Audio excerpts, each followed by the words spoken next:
कन्या राशीमध्ये जन्म घेतलेल्या जातकांसाठी हा महिना मध्यम रूपात फलदायी राहण्याची शक्यता दिसत आहे।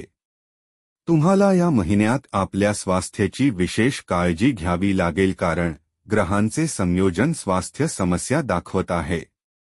प्रेम जीवनाच्या संदर्भात अनुकूल परिणामांची प्राप्ती होण्याचे योग बनतील तर वैवाहिक जीवनात तणाव आणि समस्यांची स्थिती कायम राहील।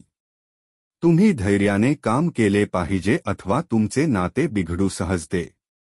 या व्यतिरिक्त जीवनसाथीच्या आरोग्याची काळजी घ्यावी लागेल कारण त्यांचे आजारी पडण्याची शक्यता दिसत आहे। आर्थिक आव्हाने कायम राहतील परंतु तुमच्या खर्चांवर नियंत्रण ठेवण्याचा पूर्णतः प्रयत्न करावा लागेल तेव्हाच तुम्हाला उत्तम परिणाम मिळू शकतात। करिअरमध्ये बऱ्याच प्रमाणात अनुकूल स्थिती राहील। नोकरी करणाऱ्या जातकांना कठीण परिश्रम करावे लागेल, तर बिजेचा व्यापार करणाऱ्या जातकांना आपल्या व्यावसायिक व्यवहारासोबत योग्य व्यवहार करावा लागेल तेव्हाच तुम्ही मिळून आपल्या व्यापाराला उन्नत बनवू शकाल। विद्यार्थ्यांना त्यांच्या एकाग्रतेचे फळ मिळेल। तुमचे विदेश जाण्याचे योगही बनू शकतात।